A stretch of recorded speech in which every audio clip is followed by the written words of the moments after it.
Memang Tuh memang katanya. ada ya customer yang tidak perhitungan ya? Baru tahu Kayaknya saya. semuanya deh. Kalau ada customer yang tidak perhitungan saya mau dong.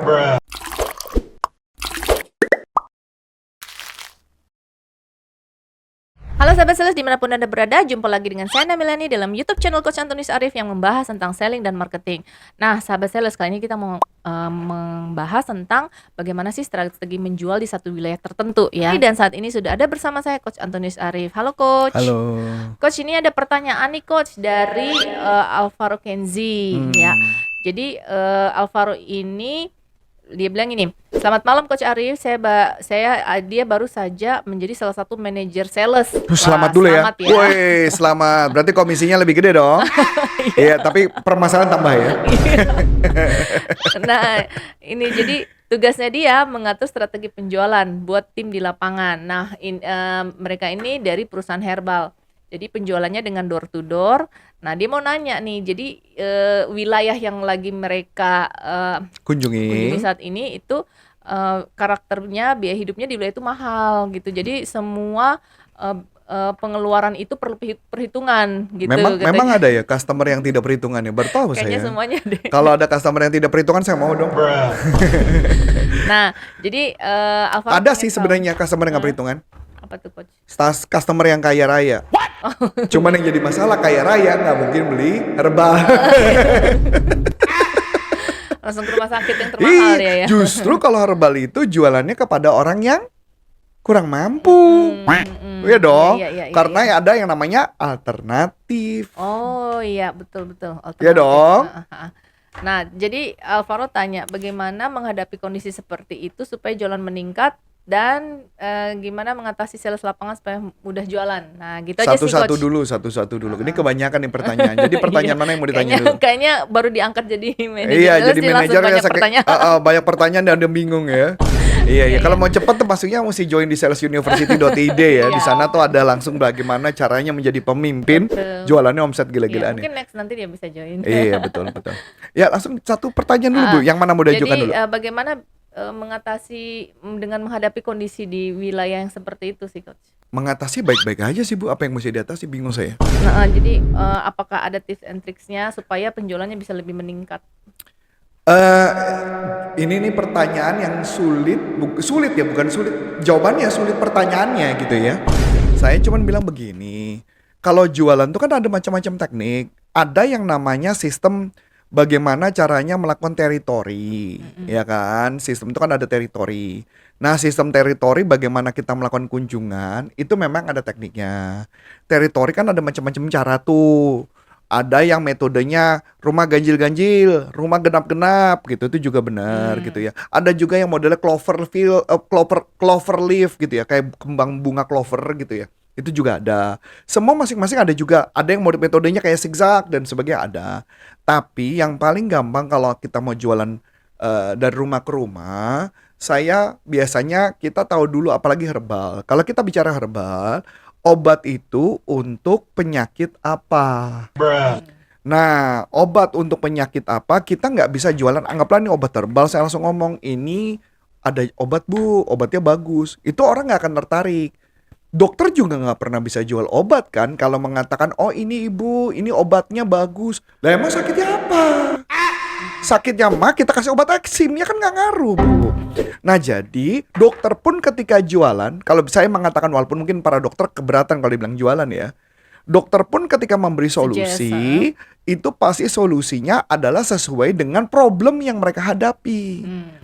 Jadi kalau mama ditanya menghadapi wilayah itu, kalau saya akan melakukan pemetaan, obat tersebut bisa atau diarahkan untuk ke lokasi di daerah mana yang sesuai dengan punya problem itu dulu. Nah itu yang gambaran yang paling gampang itu Bu.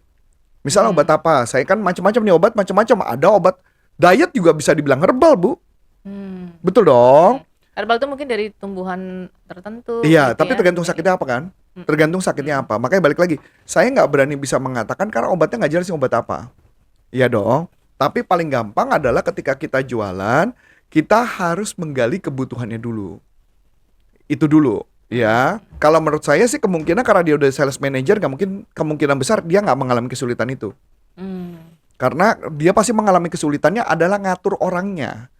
Kalau saya pakai metode yang paling gampang untuk melakukan proses seperti itu, biasanya akan saya tandem yang paling senior sama yang paling junior. Hmm. Yang paling gampang kalau ngatur tim gitu ya. Senior sama junior, tapi setelah junior 3 hari, juniornya baru saya lepas. Biasanya kayak gitu. Itu caranya. Jadi sulit saya untuk mengatakan mau pakai metode apa nih pengarahannya. Karena pada dasarnya kalau seorang sales manager harusnya logikanya dia udah jago Mm-mm. di jualannya, Mm-mm. tapi belum jago di kelolanya. Iya. Itu aja sih. Oh, berarti di bagian gimana dia buat strategi buat timnya. Strategi bagaimana pengaturan teritori, pengaturan wilayah. Kalau saya jadi manajer, saya akan cari dulu penyakit ini cocoknya di daerah mana, gitu loh Bu. Hmm. Jadi saya nggak bisa mengatakan ini penyakitnya kemana, wilayah mana, saya nggak tahu. Jadi balik lagi, dia jagonya jualan di daerah mana, kenapa waktu itu dia jualan dia bisa berhasil, coba dia polakan, coba dilihat atasannya dulu melakukan apa.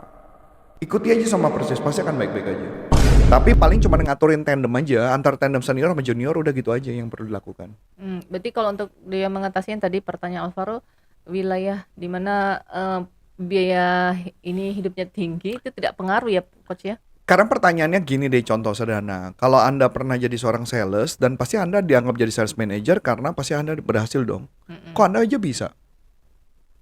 Berarti tinggal bagaimana membuat duplikasi supaya timnya jadi sama seperti dia. Hmm. Nah, tugas Anda makanya kenapa saya tadi katakan adalah kita bikin mereka punya mindset bisa dulu. Atau kalau perlu dilakukan role play gila-gilaan. Gila-gilaan penolakan dan sebagainya. Pasti ujungnya saya berani jamin si sales manager ini jago berhasil.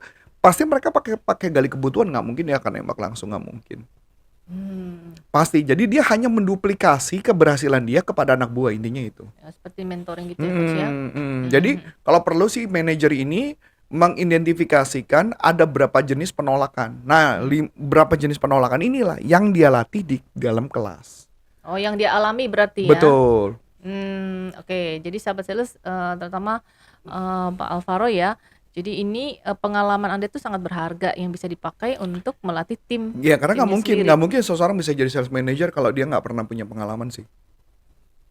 Nggak mungkin. Pasti pernah berhasil, pasti dia pernah sukses. Mungkin karena dia panik aja, karena dia jadi sales manager, dia bingung harus melakukan apa. Ya. Jadi cuma duplikasi.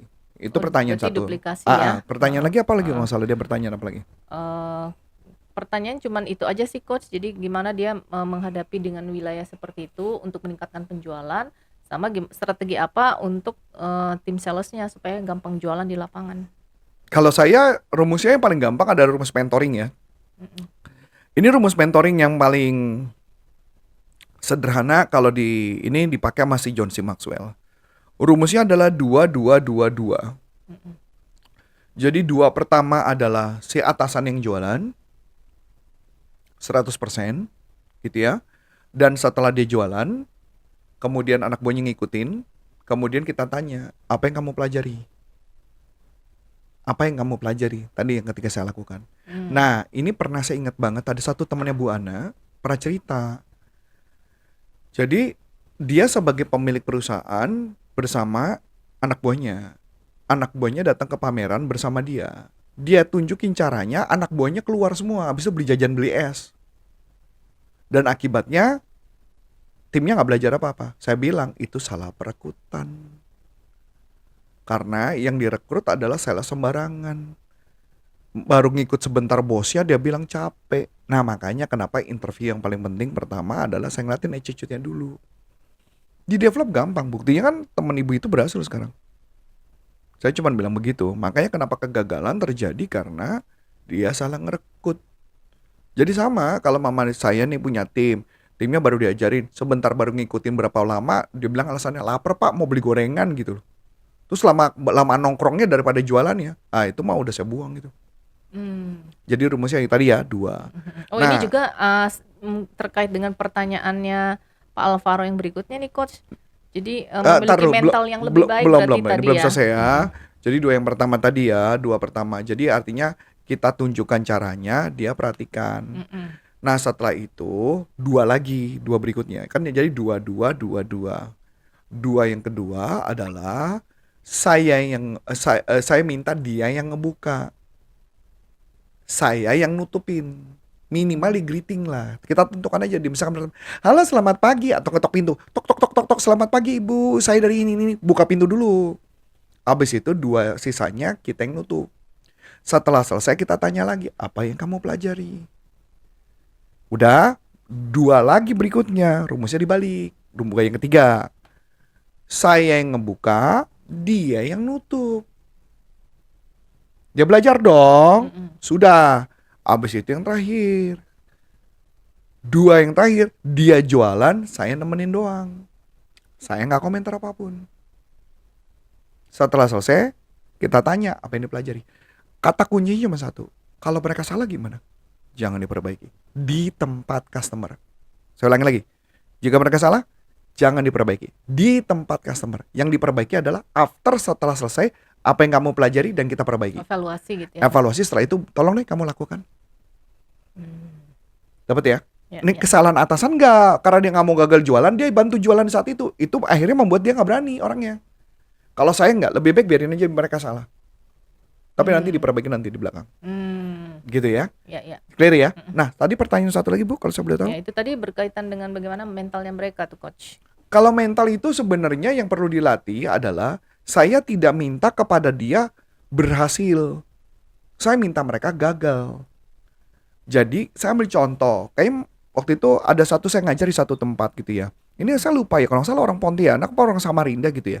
Dalam kelas dia bilang, tau nggak coach, gara-gara coach Arif tuh ngasih ide ke saya, ngajarin orang bukan menelpon 100 orang berhasil, tapi menelpon 100 orang gagal dan ditolak.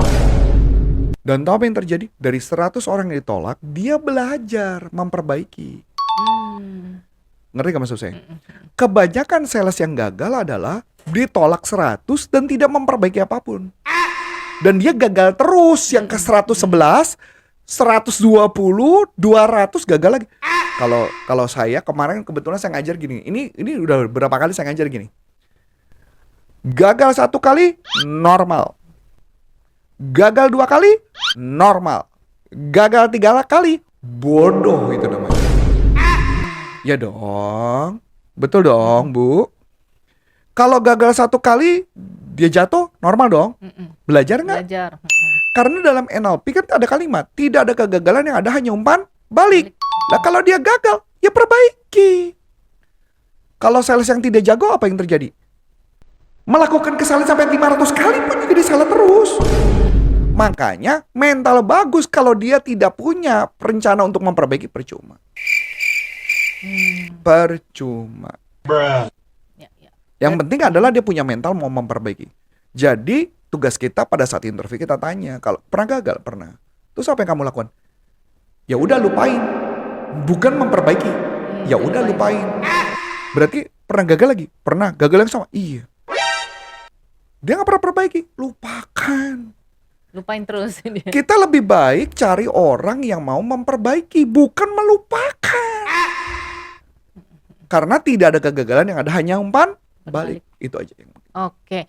Nah, sahabat sales, Pak Alvaro sudah terjawab ya tadi bagaimana untuk meningkatkan penjualan, kemudian strateginya gitu ya, kemudian dengan bagaimana meningkatkan mental dari tim penjualannya, seperti tadi yang sudah dijabarkan sama Coach Arif. Nah, buat sahabat sales yang punya pertanyaan seputar topik yang kita bahas pada hari ini, yuk langsung aja dilayangkan ke YouTube channel kita ini supaya YouTube channel kita ini semakin bertumbuh. Oke, sahabat sales, dengan saya Ana Melani dan Saya Coach Antonius Arif mengucapkan terima kasih, sukses buat Anda dan sampai jumpa. Salam performance.